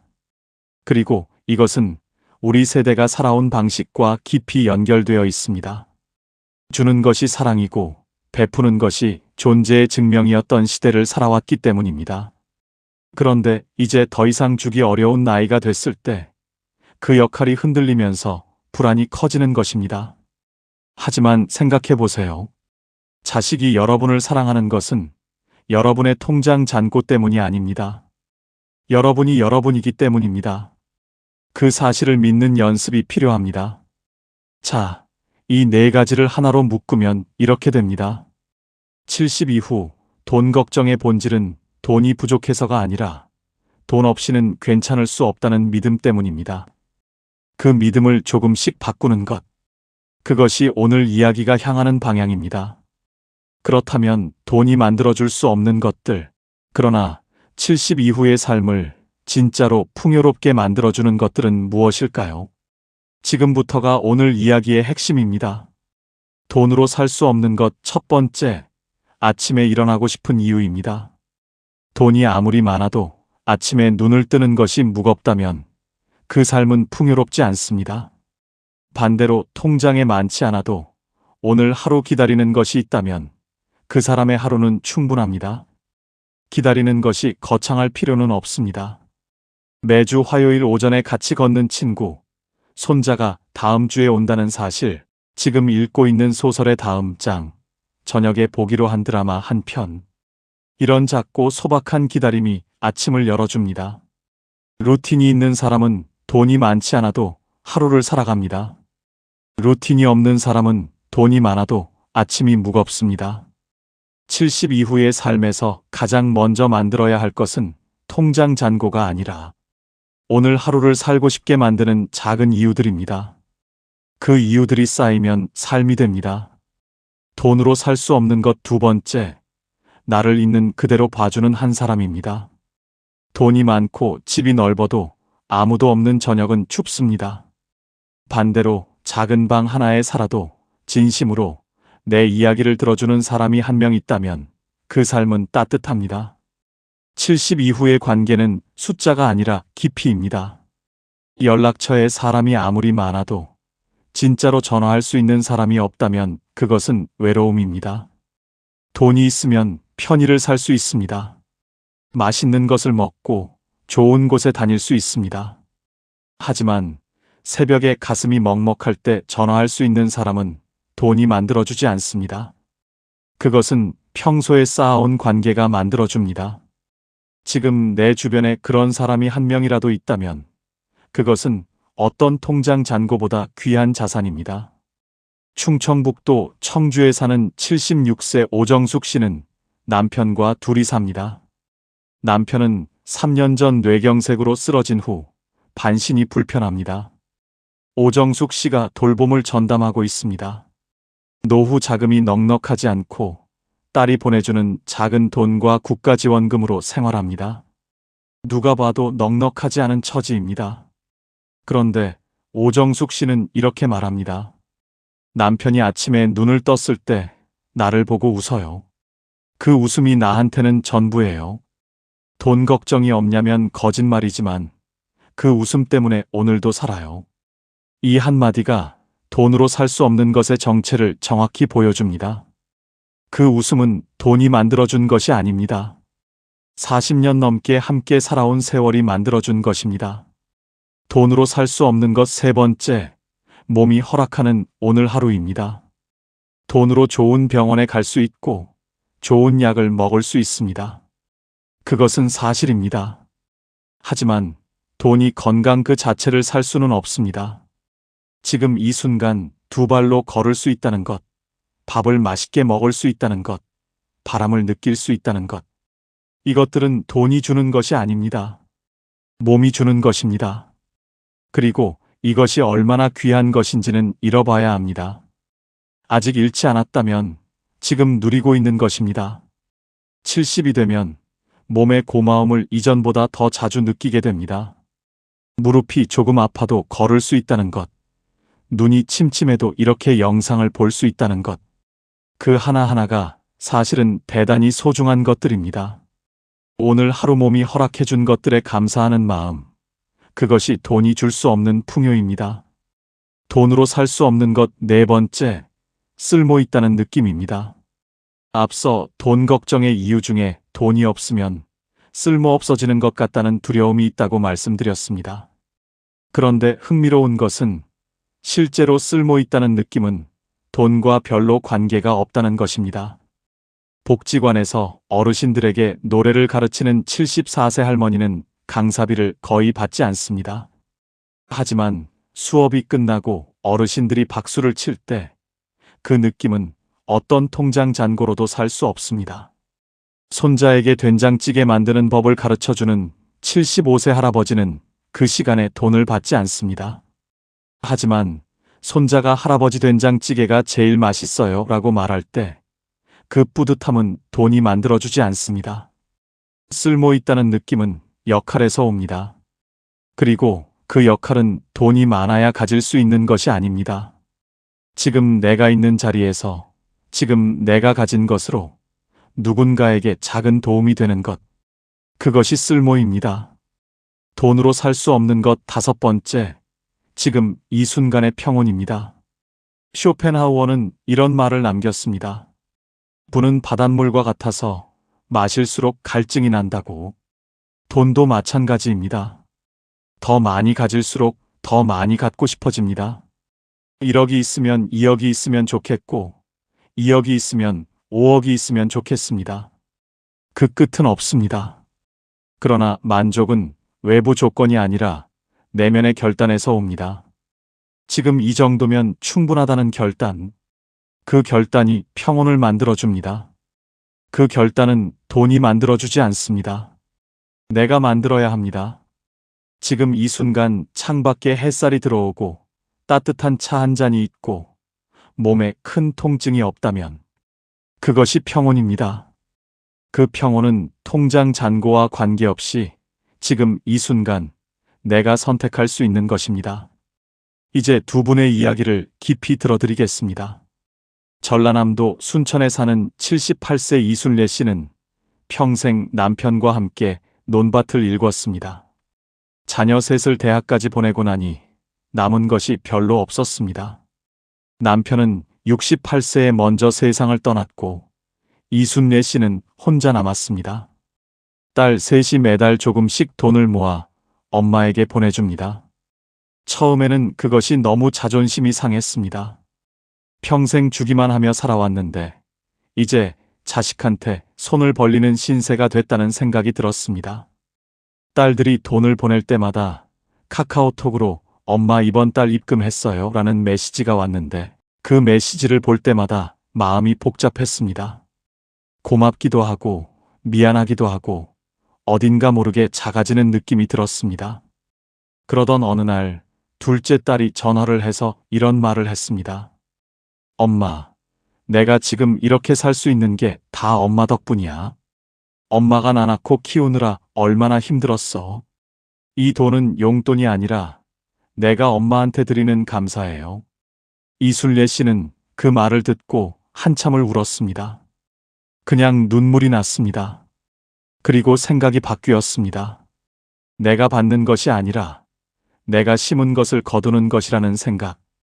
평생 심어온 사랑이 이렇게 돌아오는 것이라는 생각. 그날 이후 이순례 씨는 딸의 입금 메시지를 볼 때 더 이상 마음이 복잡하지 않습니다. 그냥 고맙습니다. 그리고 그 고마움이 또 다른 사랑이 됩니다. 지금 이순례 씨는 순천 시내 작은 경로당에서 매주 화요일 화투를 가르칩니다. 화투라는 것이 거창한 것이 아니지만 어르신들이 그 시간을 기다립니다. 이순례 씨도 그 시간을 기다립니다. 돈은 별로 없지만 기다리는 것이 있는 삶입니다. 그것이 이순례 씨의 노후입니다. 경기도 용인에 사는 73세 한정수 씨는 40대에 사업을 크게 벌였다가 실패했습니다. 은행 빚을 다 갚고 나니 50대 중반이었고 그때부터 다시 시작하려 했지만 몸이 받쳐주지 않았습니다. 퇴직금도 없었고 국민연금도 얼마 되지 않았습니다. 아내가 마트 계산원으로 일하면서 생계를 유지했고 한정수 씨는 그 사실이 너무 부끄러워서 한동안 집에서만 지냈습니다. 자식들 얼굴 보기도 창피했습니다. 사업에 성공한 친구들 이야기가 들려올 때마다 가슴이 무너졌습니다. 그렇게 2년을 거의 집안에서만 보냈습니다. 체중이 10kg 넘게 빠졌고 머리카락도 많이 빠졌습니다. 아내가 걱정이 돼서 당신 이러다가 정말 쓰러지겠어. 어디든 나가봐라고 말했습니다. 마지못해 나간 곳이 동네 경로당이었습니다. 처음에는 그냥 시간을 때우려고 들어갔습니다. 그런데 거기서 한정수 씨를 바꾼 사건이 생겼습니다. 경로당 어르신 중에 바둑을 배우고 싶어하는 분들이 있었는데 한정수 씨가 젊을 때 바둑을 꽤 잘 두었거든요. 어르신들이 당신이 좀 가르쳐줘요라고 부탁을 해왔습니다. 처음에는 손사래를 쳤습니다. 그런데 한 번만 봐달라는 말에 못 이겨 앉았는데 어르신들이 배우는 눈빛이 너무 진지했습니다.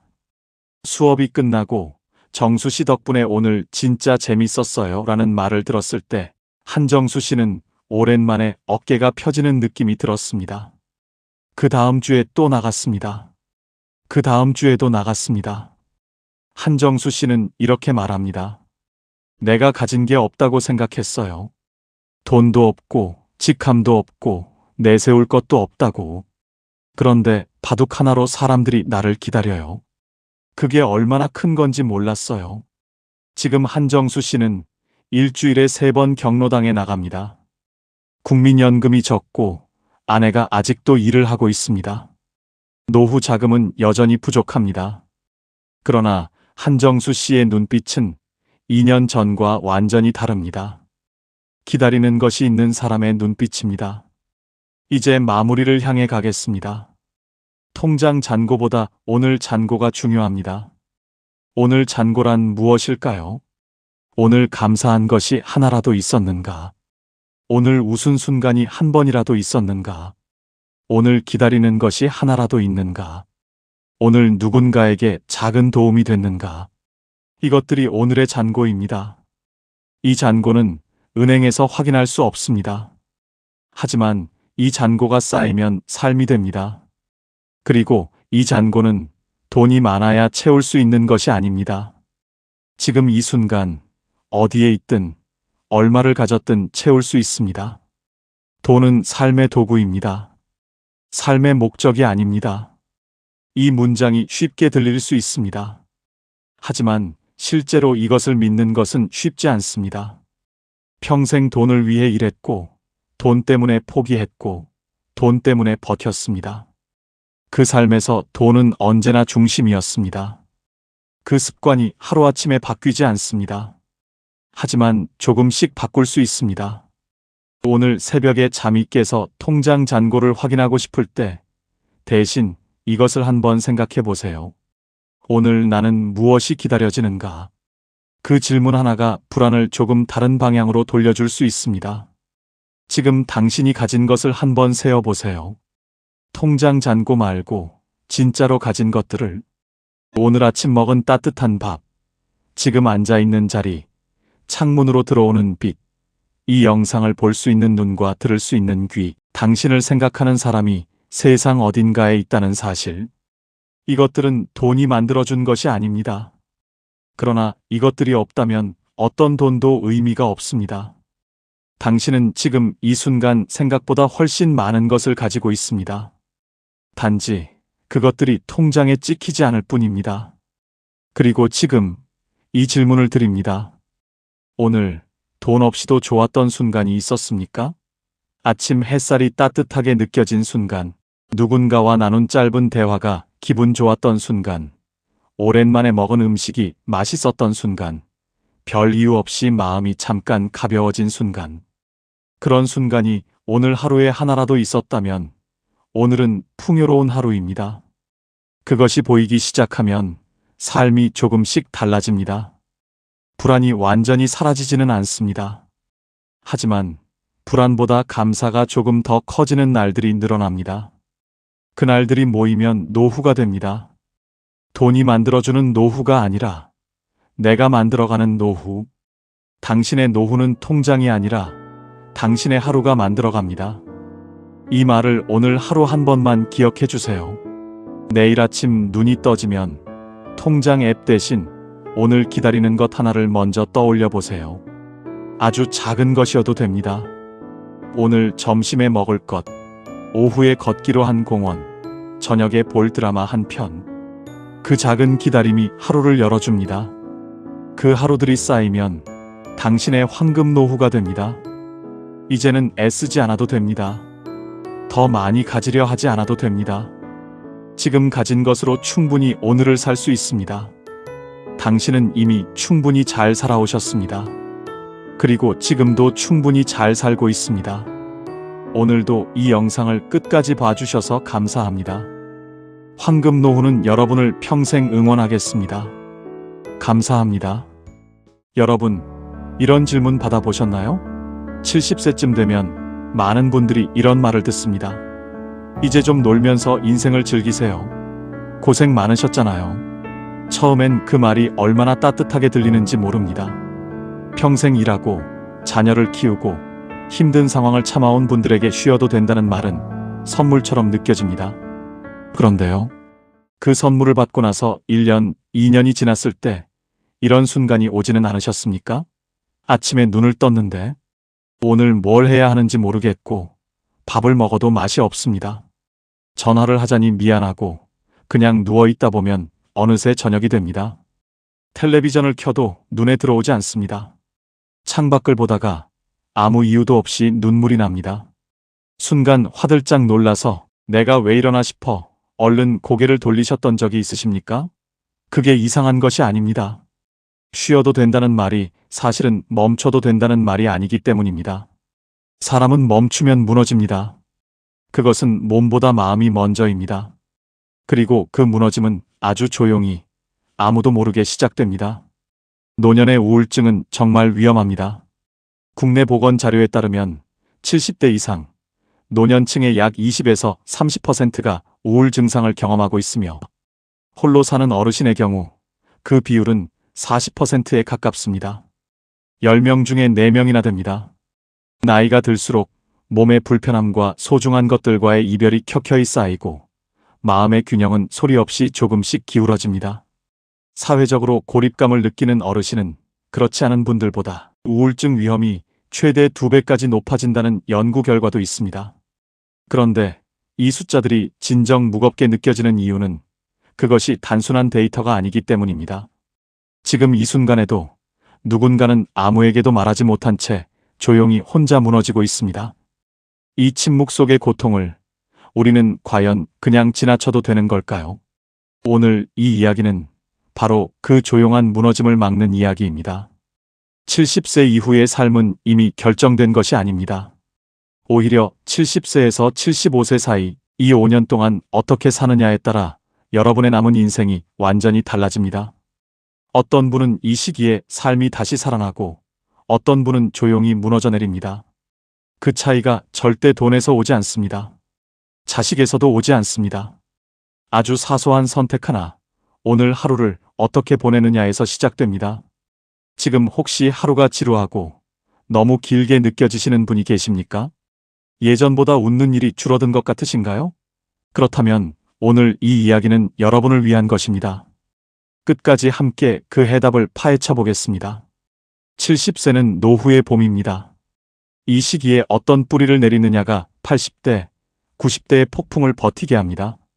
통계청이 발표한 고령자 통계에 따르면 70대 이후 규칙적으로 몸을 움직이는 노인과 그렇지 않은 노인의 건강 격차는 5년 이내에 뚜렷하게 벌어지기 시작합니다. 몸만이 아닙니다. 관계도 이 시기에 굳어집니다.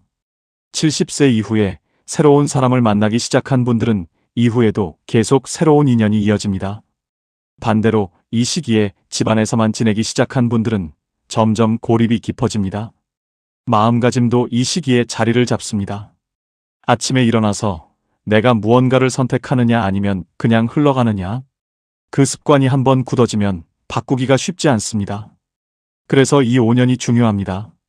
이 5년이 노후의 골든타임입니다. 이 시간을 어떻게 보내느냐가 노후 인생 앞으로의 10년, 20년을 결정합니다. 지금은 100세 시대입니다. 이제 두 분의 이야기를 들려드리겠습니다. 충청북도 청주에 사는 이명자 씨, 74살입니다. 이분은 이른에 남편을 잃었습니다. 30년을 함께 살아온 사람이 갑자기 없어졌습니다. 처음 몇 달은 아무것도 할 수 없었습니다. 자식들이 왔다 갔다 했고 시간이 지나면서 각자의 자리로 돌아갔습니다. 이명자 씨는 혼자 남았습니다. 그리고 기다리기 시작했습니다. 자식이 오기를, 전화가 오기를, 좋은 날이 오기를. 바깥에 나가는 것이 귀찮아졌습니다. 밥을 차려 먹는 것도 번거로웠습니다. 누워서 텔레비전을 보다가 잠들고 일어나서 또 텔레비전을 켜는 것으로 하루가 지나갔습니다. 71가 됐습니다. 72이 됐습니다. 무릎이 아팠습니다. 그런데 병원에 가는 것도 귀찮았습니다. 73이 됐습니다. 동네 슈퍼까지 걷는 것이 힘들어졌습니다. 74이 됐습니다. 계단이 무서워졌습니다. 4년이 지났습니다. 이분이 그 4년 동안 한 것은 기다리는 것이었습니다. 좋은 날을 기다리는 사이에 좋은 날을 살 수 있는 몸이 먼저 굳어버렸습니다. 혹시 지금 이 이야기가 남의 이야기처럼 들리지 않으시는 분이 계십니까? 지금 집안에서 무언가를 기다리고 계신 분이 계십니까? 그렇다면 지금 바로 다음 이야기를 들어주십시오. 같은 청주에 사는 박수님 씨, 75살입니다. 이분도 이른에 남편을 잃었습니다. 처음 3달은 이분도 힘들었습니다. 밥을 못 먹었고 잠을 못 잤습니다. 그런데 넉 달째 되던 날 아침, 이분은 신발을 신었습니다. 특별한 이유가 없었습니다. 그냥 나가야 할 것 같았습니다. 동네 한 바퀴를 걸었습니다. 무릎이 시큰거렸습니다. 숨이 찼습니다. 그런데 걷다가 이웃집 담벼락에 빨간 장미가 피어 있었습니다. 그 앞에서 한참을 멈췄습니다. 예쁘다는 생각이 들었습니다. 몇 달 만에 처음 드는 생각이었습니다. 눈물이 났습니다. 슬픔의 눈물이 아니었습니다. 살아있다는 눈물이었습니다. 아직 꽃이 예쁘게 보이는 눈이 내게 있구나 하는 눈물이었습니다. 다음 날 또 걸었습니다. 걷다가 복지관 앞을 지나쳤습니다. 안에서 웃음소리가 들렸습니다. 잠깐 망설였습니다. 그리고 들어갔습니다. 거기서 처음으로 화투를 배웠습니다. 화투를 치면서 웃었습니다. 오랫동안 잊고 있던 웃음이었습니다. 71, 매주 복지관을 갔습니다. 72, 친구들과 봄나들이를 갔습니다. 73, 손자한테 그림 그리는 법을 배웠습니다. 75, 친구들과 제주도 여행을 다녀왔습니다. 지금 이분의 얼굴에는 빛이 납니다. 같은 청주, 같은 나이, 같은 처지. 그런데 삶이 완전히 달라졌습니다. 무엇이 달랐습니까? 신발을 신었는가, 신지 않았는가. 그 하나였습니다. 에픽테토스는 말했습니다. 당신에게 일어나는 일이 당신을 만드는 것이 아니다. 그 일에 어떻게 반응하느냐가 당신을 만든다. 이명자 씨와 박수님 씨에게 일어난 일은 같았습니다. 그런데 반응이 달랐습니다. 그 반응 하나가 4년 뒤의 삶을 완전히 갈라놓았습니다. 그렇다면 행복한 노년과 무너지는 노후의 차이를 만드는 것은 무엇입니까? 오늘 5가지로 말씀드리겠습니다. 첫 번째는 매일 몸을 움직이는 것입니다. 자전거를 생각해 보십시오.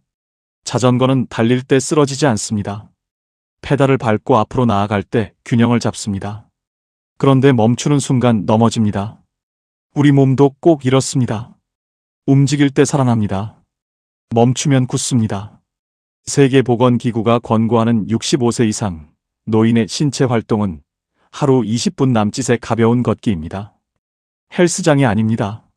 마라톤이 아닙니다. 그냥 동네 한 바퀴입니다.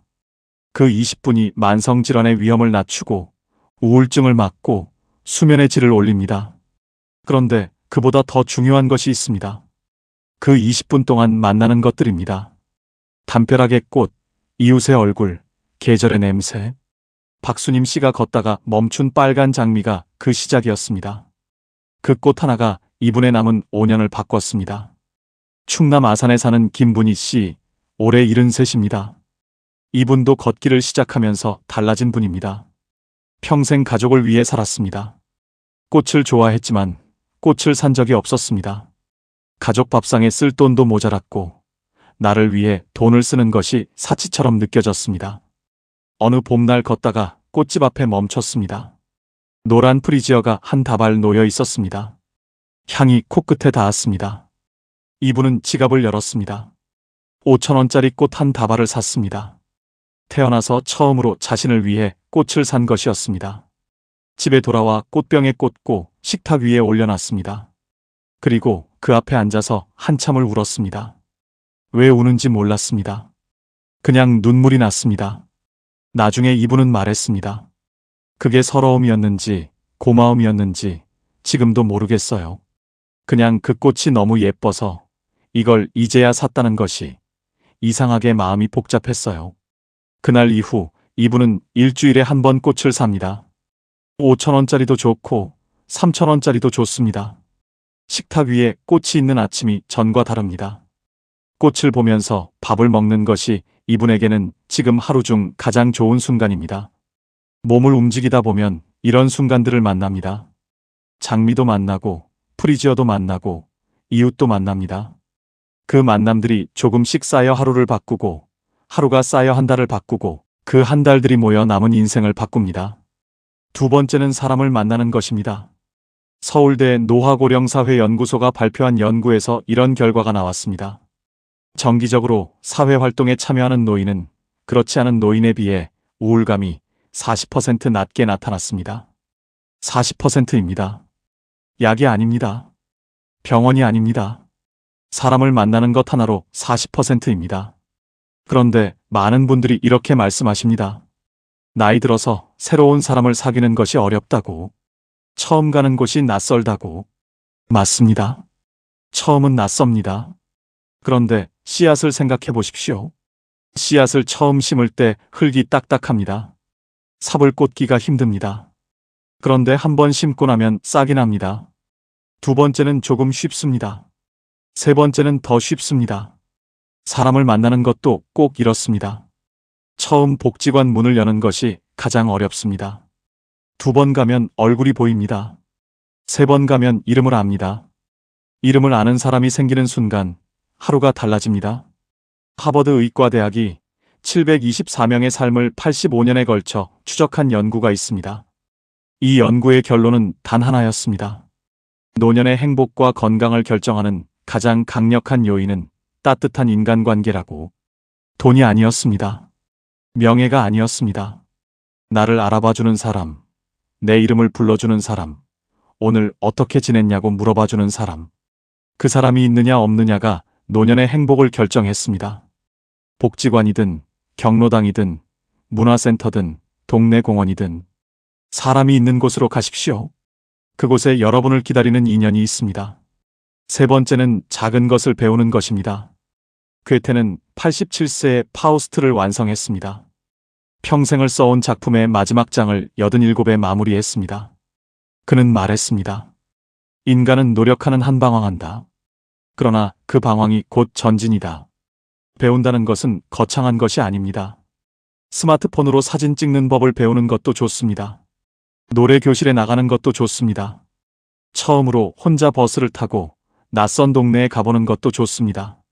새로운 것을 처음 경험하는 그 순간 뇌가 살아납니다. 설렘이 생깁니다. 경기도 용인에 사는 박정희 씨, 72살입니다. 30년 넘게 교단에 섰던 선생님입니다. 퇴직 후 반년이 지났을 때 옛 제자에게서 연락이 왔습니다. 선생님, 요즘 뭐 하세요?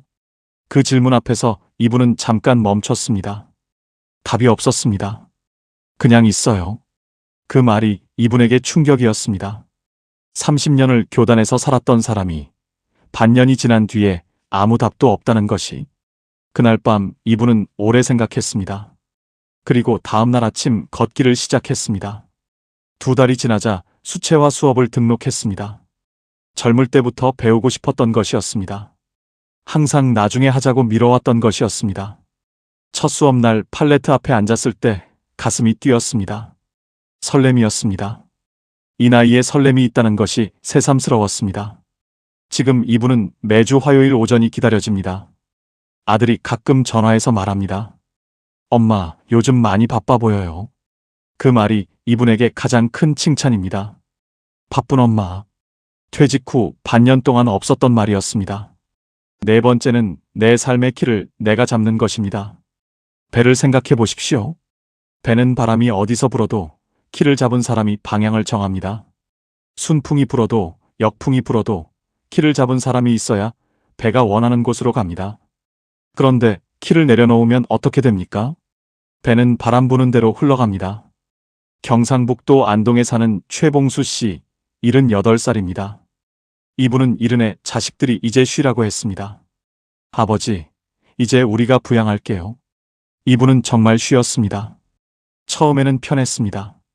그런데 시간이 지나면서 자식에게 뭔가를 부탁할 때마다 눈치가 보였습니다. 내가 짐이 되는 것 같았습니다.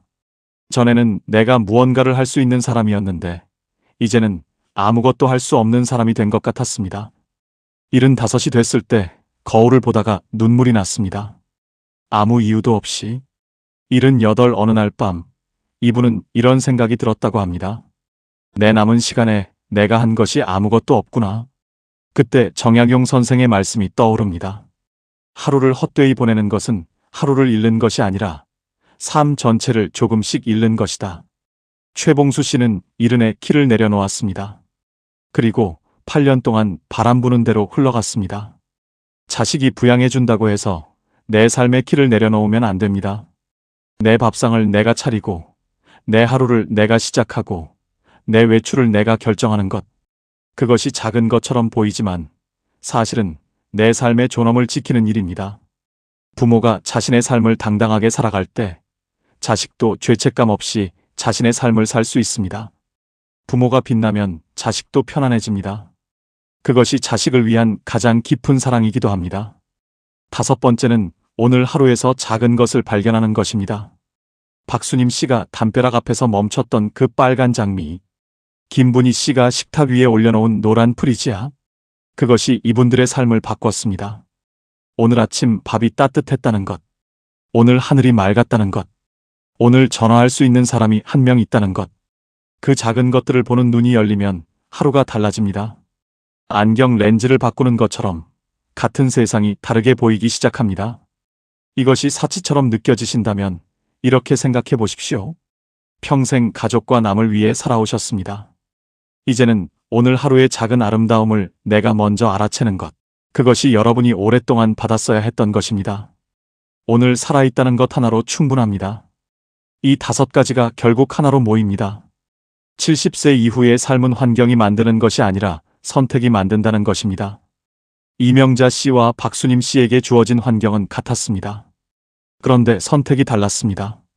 박정희 씨에게 퇴직은 위기였습니다. 그런데 그 위기 앞에서 신발을 신었습니다. 김분희 씨는 평생 꽃을 사지 못했습니다. 그런데 73세 처음으로 자신을 위해 꽃을 샀습니다. 그 선택들이 쌓여 지금의 그분들이 됐습니다. 꽃은 내년을 기약하지 않습니다. 그냥 지금 핍니다. 봄이 오면 재지 않고 기다리지 않고 그냥 핍니다. 여러분도 그 꽃들처럼 그냥 피셔도 됩니다. 지금 이 나이에 이 자리에서 그냥 활짝 피셔도 됩니다. 박수님 씨가 제주도 여행에서 돌아오던 날 밤이었습니다. 숙소 창밖으로 제주 바다가 보였습니다. 검고 넓은 바다였습니다. 이분은 그 바다를 한참 바라봤습니다. 그러다 문득 5년 전이 떠올랐습니다. 넉 달째 되던 날 아침, 무릎이 시큰거리면서도 신발을 신던 그날, 담벼락 앞에서 빨간 장미를 보고 눈물을 흘리던 그날, 그날의 자신이 지금 제주 바다 앞에 서 있다는 것이 믿어지지 않았습니다. 눈물이 났습니다. 그날도 눈물이었고 지금도 눈물이었습니다. 그런데 그 눈물의 무게가 완전히 달랐습니다. 그날의 눈물은 살아있다는 안도였고 지금의 눈물은 잘 살아왔다는 감사였습니다. 이분은 창문을 닫으며 혼자 중얼거렸습니다. 그날 신발을 신길 잘했다. 그 한마디였습니다. 지금 이 영상을 보고 계신 분이 70이시라면 골든타임이 지금 시작되고 있습니다. 75이시라면 골든타임의 마지막에 서 계십니다. 어느 쪽이든 괜찮습니다. 지금 시작해도 됩니다. 박수님 씨는 70에 신발을 신었고 75에 제주도를 갔습니다. 5년이면 그렇게 달라질 수 있습니다. 오늘 당장 딱 하나만 하십시오. 내일 아침 신발을 신으십시오. 거창하지 않습니다. 동네 한 바퀴면 됩니다. 걷다가 꽃을 보면 멈추십시오. 이웃을 만나면 인사하십시오. 복지관 앞을 지나거든 한번 들어가 보세요. 오랫동안 하고 싶었는데 나중으로 미뤄온 것이 있으십니까? 수채화여도 좋고 노래여도 좋고 꽃 한 다발을 사는 것이어도 좋습니다. 그 하나가 시작입니다. 그 시작이 5년을 만들고 그 5년이 남은 인생 전체를 바꿉니다. 여러분, 여기까지 살아오시느라 정말 수고 많으셨습니다. 참아온 날들이 얼마나 많으셨는지, 뒤로 물러선 순간이 얼마나 많으셨는지 모릅니다. 남편을 위해, 자식을 위해, 가족을 위해 자신을 뒤로 밀어온 그 세월이 얼마나 깊고 무거운 사랑이었는지 모릅니다. 그 묵묵한 세월이 결코 헛되지 않았습니다. 그 세월이 지금 여러분을 여기 서 있게 했습니다. 이제는 그 사랑을 자기 자신에게도 주셔도 됩니다. 꽃 한 다발을 자신을 위해 사는 것. 오랫동안 배우고 싶었던 것을 드디어 시작하는 것. 내일 아침 신발을 신고 동네 한 바퀴를 걷는 것. 그 작은 것 하나가 여러분의 남은 노후를 바꿉니다. 70세는 끝이 아닙니다. 여러분의 가장 따뜻한 시간이 지금 시작되고 있습니다. 에픽테토스가 말했고, 괴테가 증명했고, 정약용 선생이 당부했습니다. 결국 같은 말입니다. 지금 이 순간, 당신의 선택이 당신의 남은 인생입니다. 오늘 이 이야기가 마음에 닿으셨다면 댓글로 한마디 남겨주세요. 지금 사시는 지역과 함께 내일 시작하고 싶은 것 하나를 써주십시오. 그 한 줄이 지금 혼자 이 영상을 보고 있는 누군가에게 가장 현실적인 용기가 되고 여러분의 황금 노후를 위한 다짐이 됩니다. 오늘도 끝까지 함께 해주셔서 진심으로 감사드립니다. 황금 노후는 여러분의 행복을 위해 평생 응원하겠습니다. 지금까지 황금 노후였습니다.